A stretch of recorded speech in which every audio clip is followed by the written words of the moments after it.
Cinematic এক দৃশ্য, টান টান উত্তেজনায় ঠাসা, অদ্ভুত এক রাতের সাক্ষী হলো আমেরিকা। যে দেশটি নিজেদের বিশ্বের সবচেয়ে নিরাপদ দেশ বলে দাবি করে, খোদ সেই দেশের প্রেসিডেন্ট, ফার্স্ট লেডি এবং মন্ত্রিসভার সদস্যদের জীবন বাঁচাতে এক নাটকীয় দৃশ্য দেখল বিশ্ব।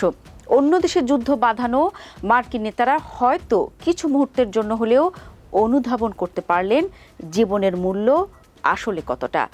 দর্শক, ঘটনাটি আমেরিকার স্থানীয় সময় শনিবার রাতের। ওয়াশিংটন ডিসির বিলাসবহুল ওয়াশিংটন হিলটন হোটেল তখন আলোয় ঝলমল করছে।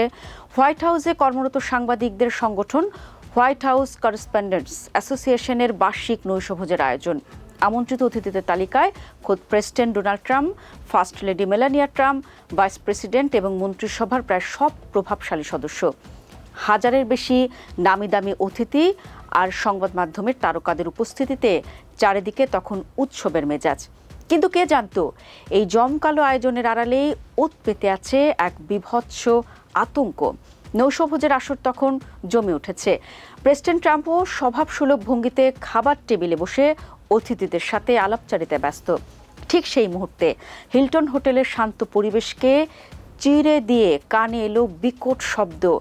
একে একে 7 থেকে 8টি গুলির আওয়াজ মুহূর্তের মধ্যে উৎসবের মঞ্চে পরিণত হলো যেন রণক্ষেত্রে।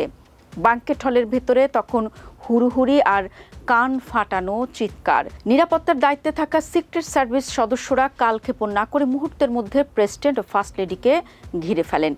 অতিথিরা প্রাণ বাঁচাতে ডাইনিং টেবিলের নিচে আশ্রয় নেন। সর্বোচ্চ নিরাপত্তা বেষ্টনীর মাঝে এমন একটি ঘটনা কিভাবে ঘটল তা ভেবেই সবাই তখন দিশেহারা। অত্যন্ত ক্ষিপ্রতার সাথে সিক্রেট সার্ভিস সদস্যরা ট্রাম্প ও মেলানিয়াকে নিরাপদ স্থানে সরিয়ে নিয়ে যান। ঘটনাস্থলে উপস্থিত এক নিরাপত্তা কর্মকর্তা জানান, হোটেলের লবিতে এসে এক বন্দুকধারী আচমকা গুলি ছুটতে শুরু করে।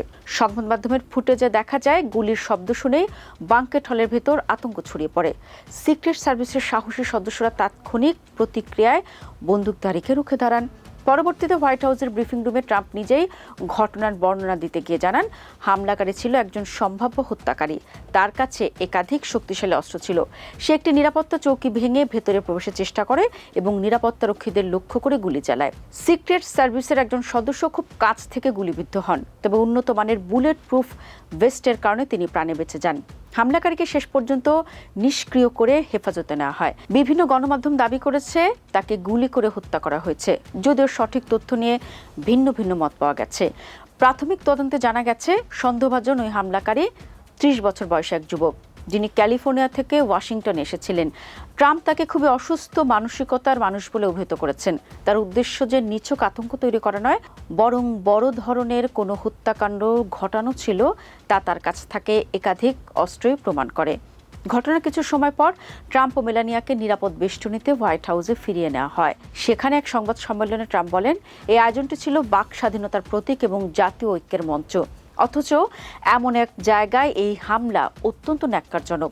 1965 সালে প্রতিষ্ঠিত এই ওয়াশিংটন হিলটন হোটেলটি রাজনৈতিক ইতিহাসের বহু সাক্ষী হলেও ট্রাম্পের মতে ভবনটি বর্তমানে ততটা নিরাপদ নয়। ট্রাম্প আরও মনে করে দেন, এটি প্রথম নয়, এর আগেও পেনসিলভানিয়া এবং ফ্লোরিডায়ও তাকে হত্যার চেষ্টা করা হয়েছিল। বারবার রিপাবলিকান নেতাদের লক্ষ্যবস্তু করা হচ্ছে বলেও তিনি অভিযোগ করেন। তবে আতঙ্কের মেঘ কাটিয়ে সাংবাদিকদের সংগঠনের সভাপতি ওইজা জিয়াং ঘোষণা করেন, নৈশভোজের অনুষ্ঠানটি পুনরায় শুরু করা হবে। দর্শক, আতঙ্কের এই গল্পটি ওয়াশিংটনের ইতিহাসের পাতায় কালো অধ্যায় হিসেবে লেখা থাকবে, যেখানে হাজারো সংবাদকর্মী আর দেশের শীর্ষ নেতাদের উপস্থিতিতে বন্দুক গর্জে ওঠে। সেখানে নিরাপত্তা ব্যবস্থার ছিদ্রগুলো নিয়ে প্রশ্ন ওঠা স্বাভাবিক। তবে দিন শেষে ট্রাম্প দম্পতি ও বাকি অতিথিরা অক্ষত থাকলেও এই ঘটনাটি আবারও প্রমাণ করল, আমেরিকা নিজেদের যতটা নিরাপদ বলে দাবি করে তারা ততটা নিরাপদ নয়।